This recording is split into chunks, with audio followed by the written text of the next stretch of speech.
Nancy DeMoss Wogemuth se lembra de ler sobre um executivo e político influente do século XIX. Um homem com uma impressionante gama de realizações. É dito que enquanto ele estava à beira da morte, ele exclamou: "Tão pouco feito, tanto por fazer."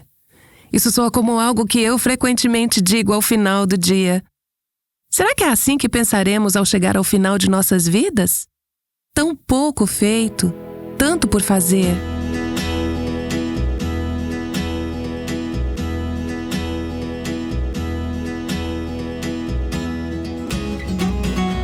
Este é o Aviva Nossos Corações, com Nancy DeMoss Wogemuth, autora de Escolhendo a Gratidão, Sua Jornada para a Alegria, na voz de Renata Santos. À medida que continuamos na série Incomparável, Nancy oferece um contraste a essa ideia. Não há tempo e ainda há tanto por fazer.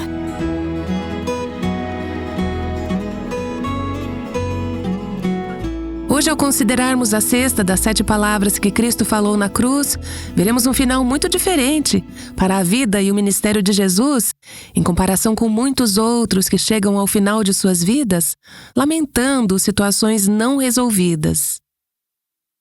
Só para recapitular um pouco, caso tenha perdido algum episódio desta série sobre as 7 palavras de Cristo.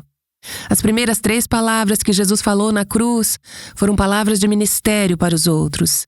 Ele orou para que seus inimigos fossem perdoados.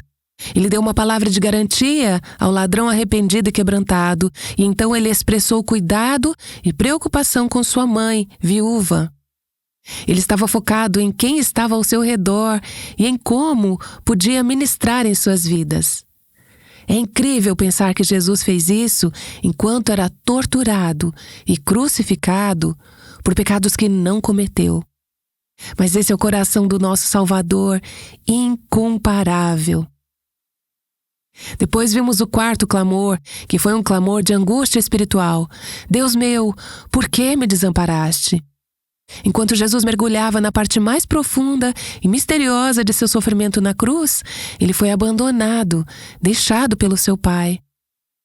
Na última sessão, vimos o 5º clamor, que foi um clamor de angústia física. Tenho sede. E como Jesus, em sua humanidade, experimentou a profundidade total da nossa fraqueza e necessidade humana. Mas também vimos como, em sua sede, ele possibilitou que nós não tivéssemos que sentir essa sede e pudéssemos ter a água viva da vida. A próxima palavra que Cristo falou na cruz, a 6ª, pode ser a maior palavra já pronunciada na história da humanidade. Hoje vamos voltar ao livro de João, capítulo 19. Para dar um pouco de contexto a essa palavra, vamos começar no versículo 28. Depois, vendo Jesus que tudo já estava consumado, para que se cumprisse a Escritura, disse: Tenho sede. Estava ali um vaso cheio de vinagre. Embeberam em vinagre uma esponja e, fixando-a num caniço de risopo, aproximaram a esponja da boca de Jesus. Quando Jesus tomou o vinagre, disse: Está consumado. E, inclinando a cabeça, entregou o Espírito. Está consumado. 2 palavras em português, mas uma única palavra em grego. A palavra, e eu ouvi essa palavra pronunciada de várias maneiras, mas eu vou pronunciar como a ouvi mais frequentemente, que é tetelestai.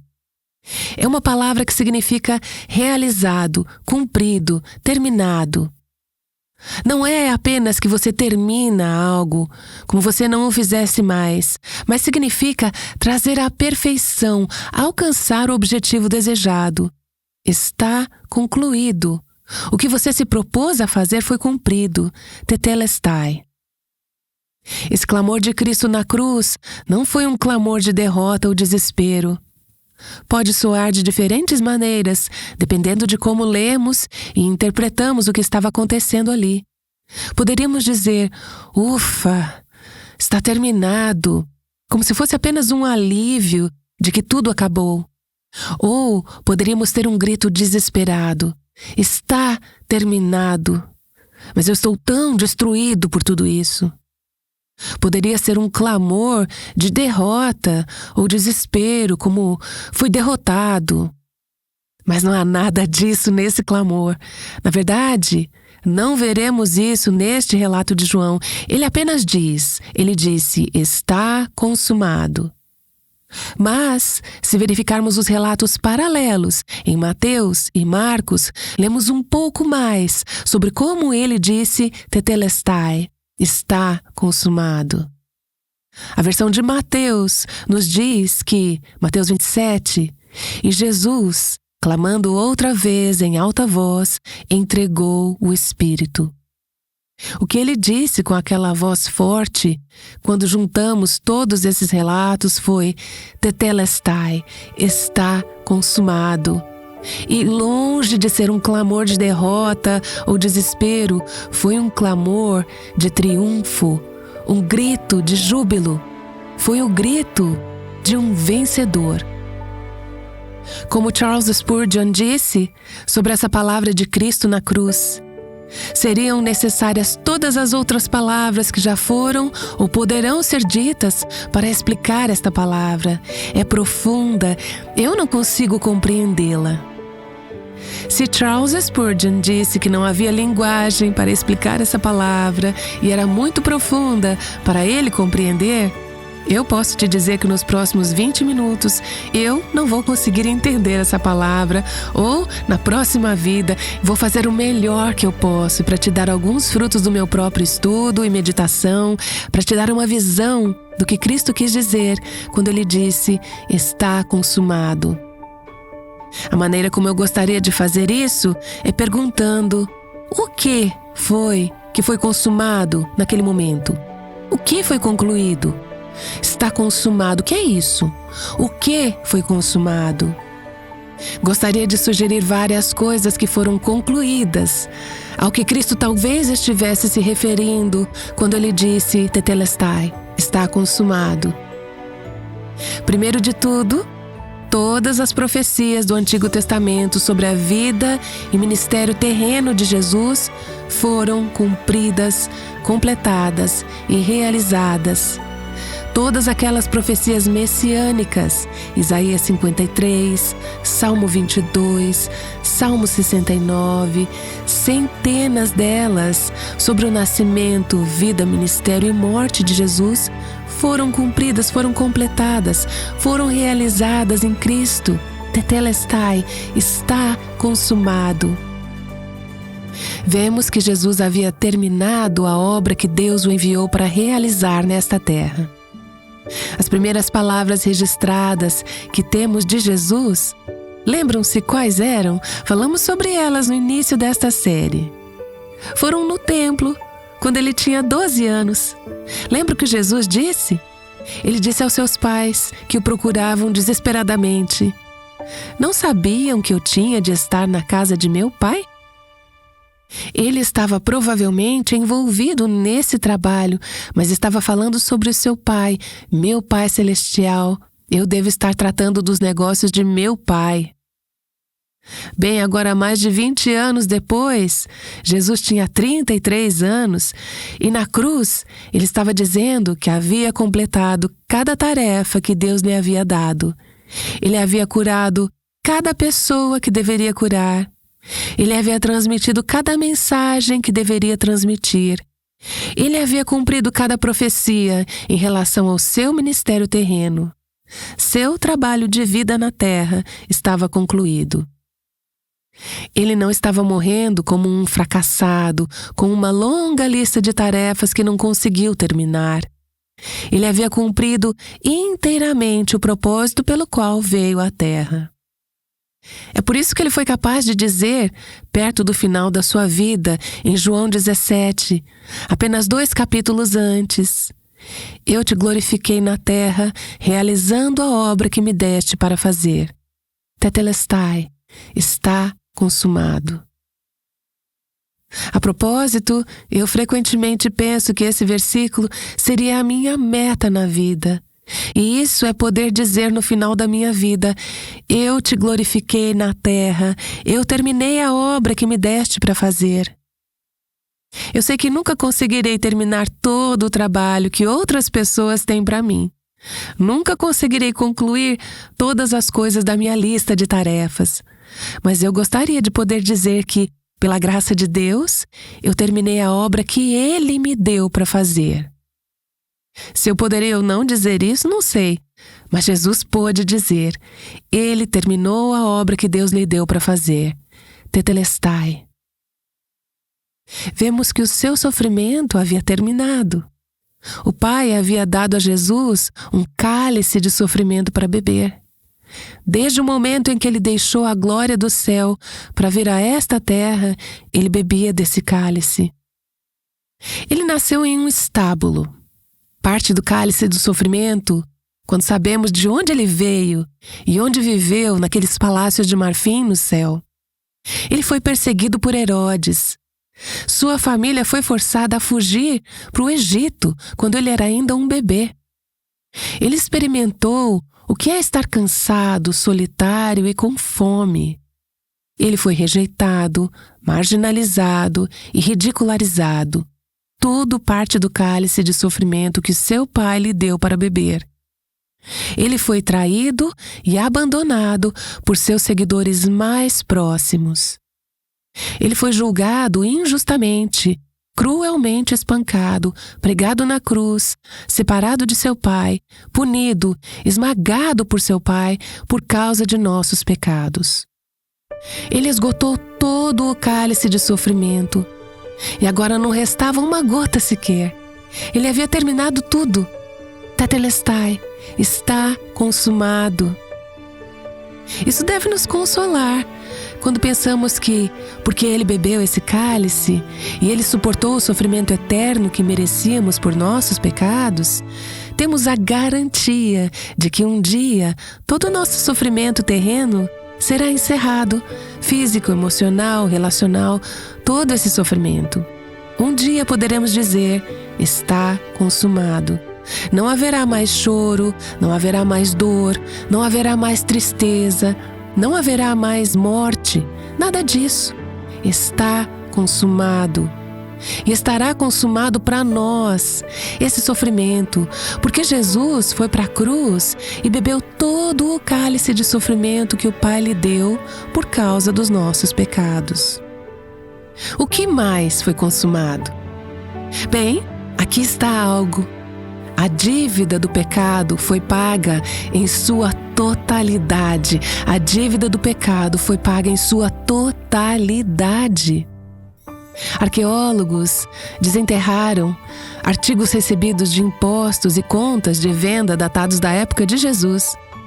Muitas vezes, neles estava escrito a palavra tetelestai. Significa pago em totalidade. A dívida está paga. Não há dívida pendente. Aquele que era devedor agora está livre, limpo e não deve nada. Pago em totalidade. A pena do pecado é a morte. Mas na cruz, Jesus pagou tudo. Ele pagou tudo. Hebreus 9 nos diz que Ele apareceu uma vez por todas no fim dos tempos para aniquilar o pecado pelo sacrifício de si mesmo. Deus ficou plenamente satisfeito com o preço do sangue de Jesus. Portanto, agora, nenhum pagamento adicional por pecado seria necessário. Martinho Lutero disse dessa forma: minhas lágrimas penitentes não me justificam. Cristo sozinho tirou meus pecados. Ele os lançou no mar do esquecimento. Esta é a minha defesa, uma defesa que se baseia em está consumado.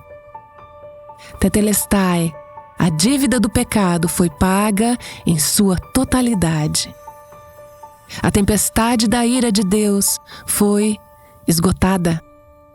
Foi esgotada porque havia sido totalmente derramada sobre Cristo enquanto ele se tornava pecado por nós. Temos ideia do que isso significa? Não há mais ira para ser derramada sobre nós. Agora, pois, já não existe nenhuma condenação para os que estão em Cristo Jesus, Romanos 8:1. Tetelestai, está consumado. O plano eterno de redenção estava agora completo. Com sua morte, o preço da redenção havia sido pago. Cada demanda da justa lei de Deus havia sido cumprida. A expiação pelos nossos pecados foi feita. A justiça de Deus foi plenamente satisfeita. A porta para o paraíso foi aberta e pudemos ser reconciliadas, restauradas a um relacionamento correto com Deus. Não havia mais obstáculos nem barreiras para ter comunhão com Deus. Nada mais precisava ser feito, nenhuma boa obra nossa poderia ser acrescentada. A obra da redenção estava perfeita, completa, terminada. No seu maravilhoso livrinho sobre os 7 brados do Salvador na cruz, A. W. Pink diz: isso não foi o último suspiro de uma vida desgastada. Está consumado. Não! Foi a declaração do Redentor divino de que tudo o que ele veio do céu para fazer estava agora feito. De que tudo que era necessário para revelar o caráter completo de Deus havia sido realizado. De que tudo que era exigido pela lei, que os pecadores pudessem ser salvos, havia sido cumprido. De que o preço total da nossa redenção havia sido pago. Tetelestai, está consumado. Aqui está algo mais que foi consumado.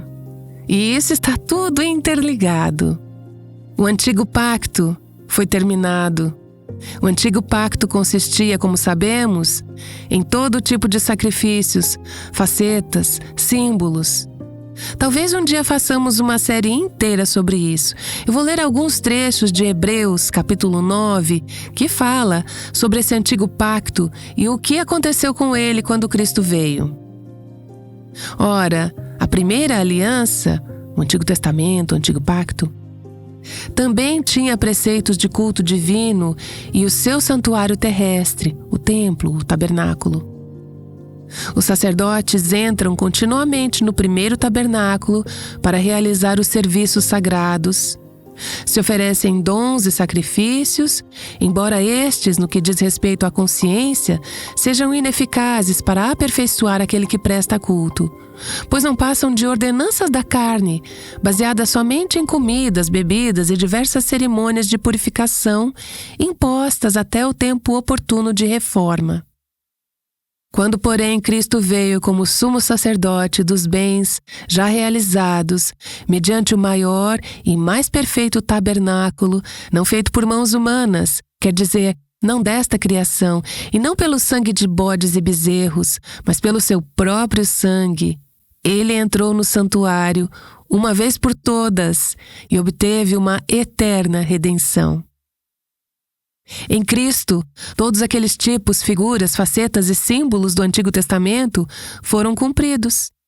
Ele é o Cordeiro de Deus que tira o pecado do mundo. Ele é o sacrifício aceitável. Ele é o nosso grande sumo sacerdote. Ele é a porta, o caminho, a verdade, a vida. Ele cumpre tudo o que era apenas sombra no Antigo Testamento. Todos aqueles anos oferecendo sacrifícios, matando animais, derramando sangue. Tetelestai, está consumado. Então, mais uma coisa que foi consumada? A batalha contra Satanás e o pecado foi vencida. Na cruz, Satanás foi derrotado. Ele foi despojado de seu poder.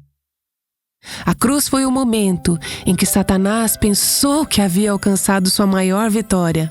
Matamos o filho da videira. Podemos imaginar que no inferno houve uma festa com todos os demônios e servos de Satanás celebrando a morte do Filho de Deus. Mas o que Satanás pensava ser a sua maior vitória acabou sendo sua derrota final. Aquele que tinha o poder da morte foi derrotado por aquele que o despojou de todo o seu poder ao morrer. Lemos sobre isso em Hebreus capítulo 2.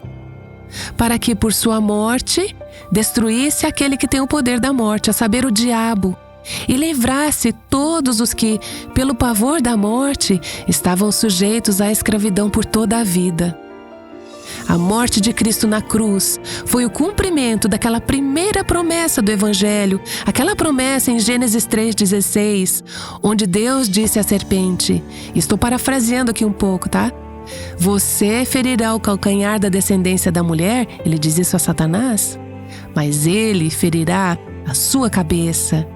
Ele te infligirá um ferimento fatal e mortal e acabará com o seu poder. Sim, na cruz, Satanás feriu o calcanhar da descendência da mulher que é Cristo. Mas também na cruz, Cristo feriu e causou um ferimento mortal na cabeça do inimigo. Colossenses 2 nos diz, e despojando os principados e as potestades, publicamente os expôs ao desprezo, triunfando sobre eles na cruz. Deus desarmou Satanás de todo o seu poder, todas as suas autoridades, o expôs publicamente e triunfou sobre Satanás e seus seguidores, seus servos, pela morte de Cristo na cruz. O verso logo antes disso diz, cancelando o escrito de dívida que era contra nós e que constava de ordenanças, o qual nos era prejudicial, removeu-o inteiramente, cravando-o na cruz. Portanto, não apenas a batalha contra Satanás foi vencida, mas a batalha contra o pecado também foi ganha. Ao lado de cada pecado que já cometemos ou ainda cometeremos está esta proclamação. Ao lado de cada pecado que já cometemos ou que ainda cometeremos está esta declaração resoluta e certa. Está consumado, está pago na íntegra, a dívida foi paga. Para nós, que tentamos adicionar algo do nosso próprio esforço para pagar a nossa dívida, é absurdo. É como se tivéssemos quitado as prestações de nossa casa ou carro e em seguida fôssemos ao banco e disséssemos: eu preciso fazer mais um pagamento, eu devo isso a vocês. Não! Quando quitamos uma dívida, ela está paga na íntegra, está terminado, não há mais pagamento, a casa está paga na totalidade. Tentar adicionar algo ao trabalho de Cristo na cruz, sua obra concluída e acabada, é como ir a um museu de arte famoso e pegar a sua paleta de tintas e o seu pequeno pincel e dizer: eu acho que eu vou adicionar algo a essa grandiosa obra de arte. Não! Está consumado. Adicionar qualquer coisa a ela a estragaria. Ou ler um romance clássico e dizer: acho que eu vou adicionar mais um capítulo a este romance. Não! Está terminado.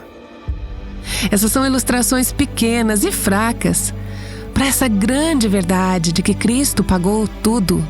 A batalha contra o pecado foi vencida, está consumado. Na cruz, a batalha contra Satanás e o pecado foi ganha. Tetelestai, está consumado. Em muitas de nossas igrejas, neste próximo domingo, cantaremos aquele grande hino, porque Ele vive, posso crer no amanhã, porque Ele vive, temor não há. Durante esta semana, em alguns de nossos cultos, podemos cantar o hino Foi na cruz, foi na cruz, foi na cruz, onde um dia eu vi meu pecado castigado em Jesus. Foi ali, pela fé, que meus olhos abri e agora me alegro em sua luz. Aleluia! Deixe-me encerrar com este parágrafo de um livro que citei várias vezes nesta série de Krumacher. Eu vou ler um parágrafo onde ele resume o significado dessas palavras. Ele disse: estas são as palavras mais grandiosas e importantes que já foram pronunciadas na Terra desde o início do mundo. É um grito de triunfo que anuncia ao reino das trevas sua completa derrota e ao reino dos céus na terra seu eterno estabelecimento. Com essas palavras, você ouve algemas se quebrarem e paredes de prisão desabarem. Barreiras tão altas quanto o céu são derrubadas, e portões que estavam fechados há milhares de anos novamente se movem em suas dobradiças. Posso ouvir alguém dizer aleluia? Amém. Tetelestai, está consumado. Amém. As palavras que Jesus falou na cruz são profundamente significativas para todas nós. Nancy DeMoss Wogemuth tem nos mostrado a preciosidade de Jesus na série Incomparável. Começamos essa série no início da temporada de Quaresma, no começo de março.